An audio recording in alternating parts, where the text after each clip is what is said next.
bagaikan satu bintang untuk menerangi. Oh, oh, oh, oh, oh, oh.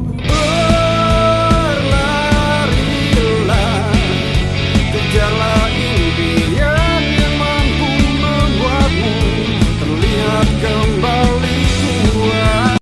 Terus kita lakukan, dan alhamdulillah gerakan itu sekarang menjadi pembahasan utama di World Economic Forum. Dan alhamdulillah dari Sulawesi Selatan saya bisa mewakili Indonesia sebagai kampanye person atau orang yang diberikan tugas untuk mengajak yang lain menjaga lingkungan dengan bekerja sendiri tanpa dari pemerintah, tanpa dari, jadi istilahnya usaha sendirilah. Jadi kenapa saya tertarik dengan setiap gerakan Bang Ali Topan ini? Tertariknya adalah misi kami sama, yaitu kita adalah masyarakat Indonesia yang menjadi penyumbang sampah, salah satu penyumbang sampah terbesar di dunia. Kalau nggak salah nomor 2, kita berada di peringkat kedua. Untuk sampah makanan, kita juga berada di peringkat pertama. Sampah makanan, karena pola kita biasanya ibu gitu sih. Mereka itu kalau ada diskon belanjanya besar-besaran, butuh apa enggak, yang penting murah, beli aja. Nah ini yang biasanya numpuk di kulkas, mulai dari sayuran, buncis, apa namanya. Pokoknya yang penting ada diskon, beli aja dulu, yang penting murah. Padahal butuh apa enggaknya kita belum tahu. Nah makanya biasanya gini, kita biasanya bangga dengan khususnya untuk adik-adik pelajar ya. Banyak kalau nonton MotoGP, kalian pasti lihat di tulisan motor Yamaha ataupun Honda itu satu hati atau mungkin semakin di depan. Bangga dong kita, bahasa Indonesia loh tertulis. Tapi alasannya apa kira-kira coba? Oh, banyak negara yang terkenal. Karena Indonesia adalah negara konsumtif terbesar yang suka membeli motor ya. Indonesia adalah pangsa pasar terbesar di dunia. Makanya mereka berani nulis di MotoGP itu semakin terdepan. Soal netizen dan segala macamnya, kita juga nomor 1 Indonesia. Akun bulu tangkis, Federasi Bulu Tangkis Dunia bisa tak blokir gara-gara orang Indonesia. Karena jumlah kita banyak. Ketika orang mau luncurin film aja, tahu film yang lagi terkenal sekarang kan, Avatar di bawah, dan mereka tentunya akan mengaitkan dengan Indonesia. Dengan kata lain, mereka menjual suku baju. Mereka mengatakan bahwa saya salah satu skin dalam film tersebut terinspirasi dari suku baju Indonesia. Tujuannya apa? Memancing orang Indonesia untuk menonton, karena jumlah kita itu luar biasa. Penonton orang Indonesia bisa membuat sesuatu menjadi viral. Nah inilah yang saya gunakan setelah melihat kondisi seperti itu, bahwasanya kita memang harus berjuang melalui media sosial dan segala macamnya. Nah muncullah gerakan satu kantong sampah setiap hari. Jadi setiap harinya nggak malam, nggak siang, pas udah selesai lebaran, udah tahun baruan, udah lihat nonton kembang api dan segala macamnya, saya wajib mengumpulkan satu kantong sampah setiap hari. Dan itu sudah berlangsung selama 3 tahun tanpa henti. 3 tahun. Nah itulah yang akhirnya membuat saya alhamdulillah mendapat penghargaan dari World Economic Forum waktu itu. Nah inilah kenapa orang rame-rame lihat Mars, ada planet baru yang bisa dihuni, ada ini. Jadi kalau misalnya ada planet baru yang bisa dihuni, bumi bagaimana? Ini satu-satunya loh tempat. Jadi kalau misalnya kita sadar bahwasanya ini adalah satu-satunya tempat, pasti Anda akan mencintainya lebih daripada saya mencintai bumi. Rusak loh. Jadi orang di sekitar laut apa segala macam yang tinggal di daerah pesisir itu, mereka buang sampahnya apa segala macam. Karena kenapa? Karena mereka tidak pernah sadar bahwasanya laut ini ada dasarnya. Mereka bilang buang, nggak akan kelihatan kok, akan terus numpuk di situ. Kita nggak tahu 10 atau 20 tahun kemudian apakah laut ini akan mendangkal atau bagaimana. pokoknya Umi punya cara untuk balas dendam, dan saya melakukan ini karena kenapa? Setidaknya kalau misalnya saya tidak mendapat apresiasi dari manusia, setidaknya Tuhan tahu kalau saya mencintai apa yang Dia ciptakan. Itu yang terus saya pegang. Kenapa saya selalu mengkampanyekan gerakan seperti ini. Nah, itulah kenapa ketika ada gerakan-gerakan dari Om Topan yang bersifat dengan lingkungan, saya selalu berusaha bersinergi lah. Kalau misalnya ada kegiatan Om Topan, kabari, kita bergerak bersama di Pinrang atau di mana. Nah, sekarang yang viral lagi apa tuh, yang Ultraman dari Jepang bersih-bersih di pantai Bali, terinspirasi dari mana? Dari kita. Dari kita orang Bugis yang dengan menyisihkan rasa malu, pakai baju ketat, baju Spiderman, di sampah apa segala macam untuk mungut. Tujuannya apa? Memang untuk viral. Kenapa setelah viral orang akan melihat ke kita? Nah, ini kenapa saya harus melakukan wah, ini apa ini? Kelihatan kalau saya ini suatu cakar ini. Mirip lagi. Pemburu cakar. Jadi oh iya ya, ada videonya ya. Baru semuanya kotor. Nah, itu dia. Nah, sebenarnya saya ada kegiatan. Saya hari ini ada kegiatan di Parepare. Di sini kebetulan mampir ketemu Om Topan, jadi mungkin ada kegiatan berikutnya ya Om Topan, yang kita bisa bergerak bersama-sama, kita bisa sharing kalau misalnya ada pertanyaan atau apa teman-teman. Jadi khususnya buat yang anak-anak muda nih, kalian adalah kuncinya sebenarnya. Kalian adalah kuncinya. Kalianlah yang seharusnya harus bergerak memanfaatkan media sosial ini. Karena media sosial ini adalah sarana kampanye gratis. Ini kampanye gratis nih, mengajak temennya, mulai dari sekolah, mulai dari lingkungan sekitar, mulai dari perlakuan kita pada lingkungan di sekitar kita sendiri, mulai dari diri sendiri lah, mulai dari gimana caranya nyimpen sampah dulu, apa segala macam. Jadi jangan pernah malu menunduk lah. Ada sesuatu di depan, lihat, karena itu berpengaruh pada orang yang melihat Anda. Dilihat sama orang lain, yang baiknya itu anak mampu sampah apa segala macam, yang baiknya itu anak. Dan terus terang, setelah terlibat langsung selama 5 tahun sama aksi peduli lingkungan ini, saya aja rata-rata masih sering kaget, masih sering lupa. Biasa sudah minum atau apa, sedotan nggak sengaja dibuang atau apa segala macam, langsung. Kalau ada yang foto saya buang sampah sembarangan, selesai saya. Ini orang yang selalu kampanye lingkungan, dia nggak jaga lingkungan. Nah, ini otomatis dalam diri kita sudah terpatri juga seperti itu. Baik, ternyata juga ada dari Parepare, ada, wah luar biasa juga. Beliau juga dari Parepare itu salah satu pegiat lingkungan yang kalau dia bukan hanya sampah, tapi gerakan ekobrik-nya masih ya Bang ya? Ya, ekobrik-nya masih terus berlangsung. Jadi saya bilang ekobrik itu sebenarnya adalah solusi terakhir. Itu solusi terakhir. Kenapa? Setelah jadi ekobrik, itu tak jadi sampah nantinya. Kenapa? Setelah lapuk, ya, misalnya ekobrik nih, kita bikin meja nih, udah lapuk, usang, masa mau disimpan lagi? Jadi sampah lagi nih. Nah, salah satunya yang saya ajak ke teman-teman adalah meminimalisir. Bagaimana caranya meminimalisir? Kenapa Pinrang, Parepare, Sidrap nggak ngikutin Jakarta, Bali yang melarang penggunaan kantong plastik di minimarket? Di minimarket, orang di Bali, Jakarta kalau nggak bawa kantongan sendiri, bawa tempat sendiri, mereka pulang belanja kerupuk atau apa dengan gini. Mereka ingin meminimalisir dengan cara menjual, tetaplah dibeli 20 miliar rupiah. Daripada itu kompe-kompe nomor 2. Kenapa? Harganya murah. Nah, coba kalau misalnya mahal, kejamin 10.000 sulit naik jalan-jalan. Pokoknya lisu. Tapi karena murah, kita gunakan ke pasar, beli ikan, mana di kompe-kompe na beli rakoi, kompe-kompe na ikan keringnya, kompe-kompe na sama di bali.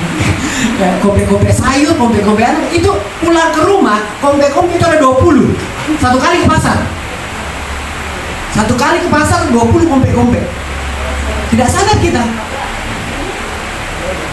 Belum tawa-tawa, terusuk, udah sembuh nih.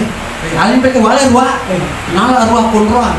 Padahal dia tidak tahu ini barang dipakai apa tidak, yang penting murah. Karena insting kita, orang Indonesia, khususnya orang Bugis, yang penting murah barang. butuh atau tidak belakangan dipakai bola tuh ngajuk. Jadi gimana boleh? Karena bagi bola juga bagi banyak. Kayak aja nanti mau ngajuk boleh, jadi sampah lah lagi. Seperti itu. Baik, mungkin itu saya dari saya. Mungkin kalau ada scan atau apa, kita bisa ngobrol lebih banyak lah. Nanti bisa bagi-bagi kontak juga sama teman ya. Mungkin sekian dari saya. Terima kasih. Tetaplah menjaga bumi karena bumi adalah tempat kita tinggal satu-satunya. Terima kasih. Assalamualaikum warahmatullahi wabarakatuh. Kita kasih plus dulu dong. Juga kita siapkan. Salah satunya kegiatan hari ini. Jadi yang mau berkegiatan, yang penting anu baik sama-sama Ji. Misalnya kita konsisten sejak 2016 yang lalu, artinya sudah berjalan tahun ke-7 hari ini. Di 2 tahun yang lalu sebenarnya kita di Markas juga. Di Markas itu banyak fasilitasi kegiatan-kegiatan seperti Orlina Day, hari sampah dan apa sebagainya. Ada beberapa kegiatan yang kita fasilitasi di situ. Cuma di Markas kita kemarin statusnya hanya sebagai pengelola.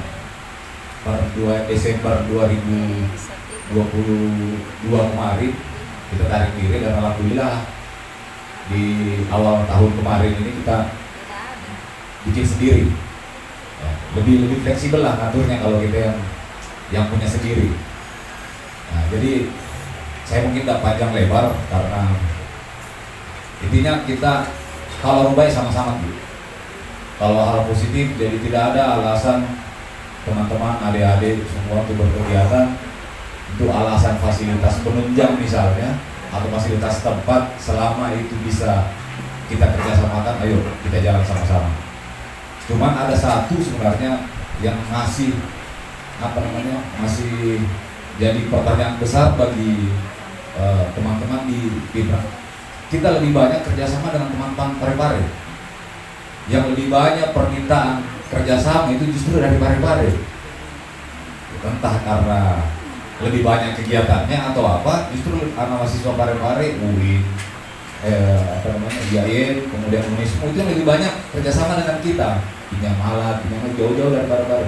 Justru saya lihat teman-teman kita entah mungkin karena kurang kegiatan atau karena gengsi mungkin pinjam sesama orang Pinrang, ya, atau kerjasama dengan orang Pinrang. Jadi kita lebih banyak sebulan sekali tuh teman-teman di Parepare, dari Parepare itu sekali sampai 2 kali pasti kerjasama dengan kita.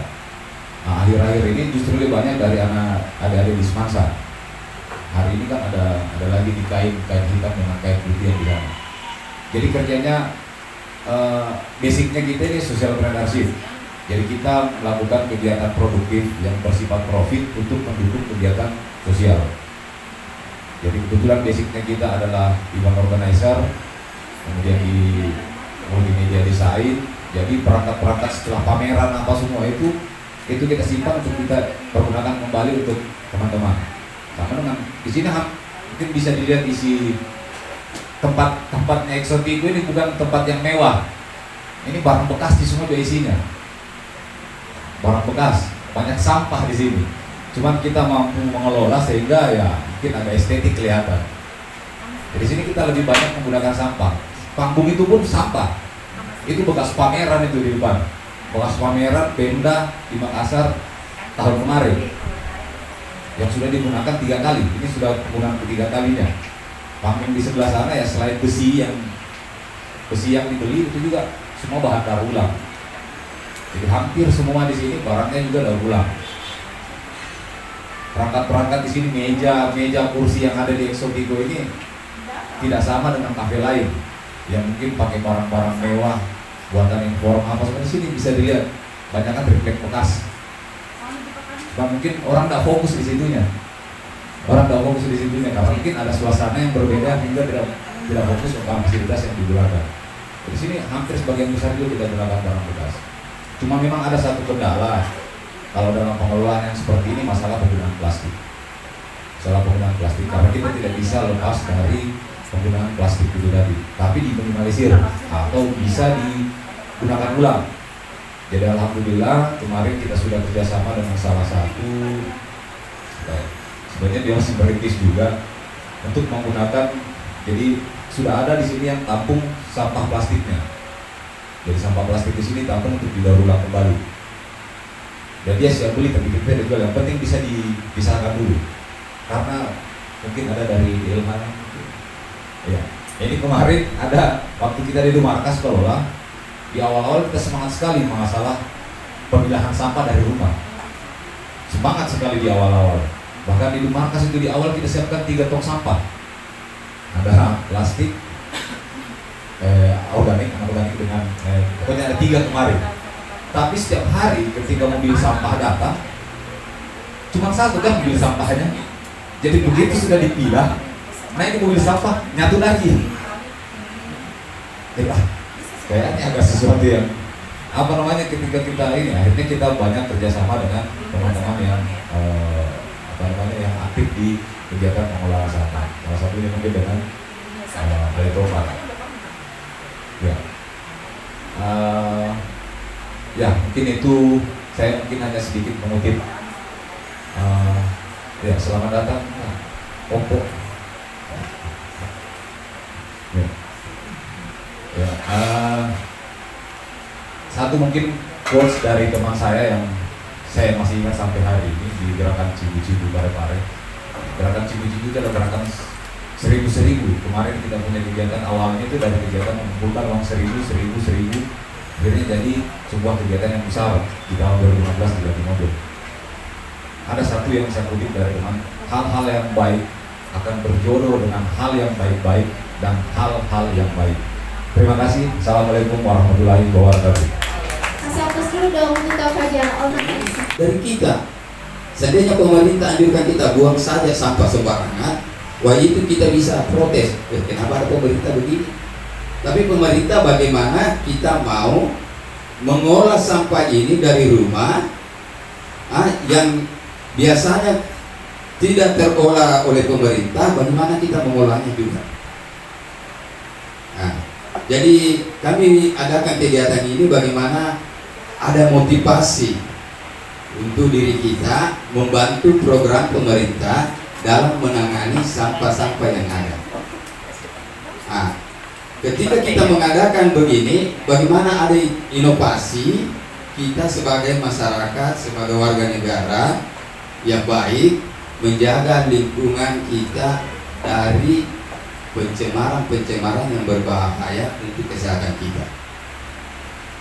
Nah, jadi ini yang kita lakukan ini betul-betul bermanfaat untuk diri kita, lingkungan kita, bahkan untuk bumi, untuk alam ini. Jadi kita jangan anggap remeh yang biasa-biasa tapi membahayakan. Ya? Yang biasa-biasa itu biasa, cuek aja. Ada dinas yang terkait. Wah, kalau dibebankan semua kepada dinas, hancur dinas. Iya, hancur kasihan dinas. Iya. Jadi marilah kita berkolaborasi dengan pemerintah, masyarakat, ibu-ibu, adik-adik, memikirkan bagaimana jalan keluarnya supaya bumi ini sehat, kita juga ikut sehat. Iya. Jadi saya ditugaskan kepada teman-teman. Saya juga didadak juga ini. Ada apa ini? Jadi mohon maaf kalau penampilan saya agak-agak selengean, karena memang juga orangnya memang selengean. Iya.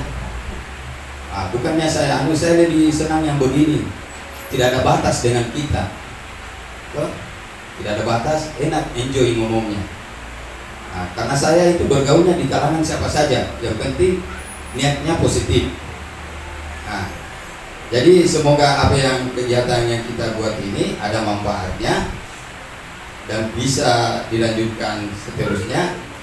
Dan kalau ada nanti yang dibuat praktek, kita bisa lihat bagaimana bahan-bahan apa saja. Kita bisa belajar sama-sama. Saya juga belajar juga Bu.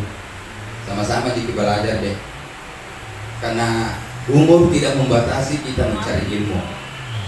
Sebagai pepatah orang-orang kita katakan, carilah ilmu sampai ke negeri Cina walaupun umur kita terseok-seok. Karena ilmu bermanfaat pada diri kita. Jadi saya walaupun umur sudah boleh dikatakan mau lanjut, tapi masih semangat dengan keadaan yang seperti ini. Cukup sekian yang saya sampaikan. Wabillahi taufiq wal hidayah. Wassalamualaikum warahmatullahi wabarakatuh. Saya kasih aplaus dulu dong untuk Kak Imran, pegiat lingkungan Kabupaten Pindrang. Selanjutnya.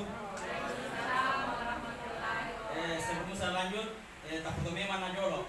Kalau biasa kata ganggu tuh, apalagi mau ke zaman-zaman apa namanya mengantuk.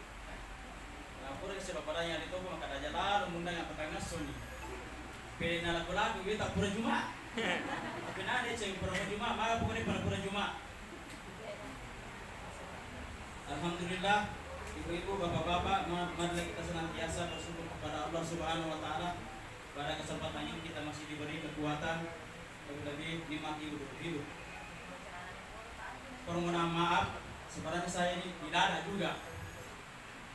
Di situ undangannya, Pak Kadis menghadiri, kemudian posisinya dampingi saya. Kenapa justru saya didampingi?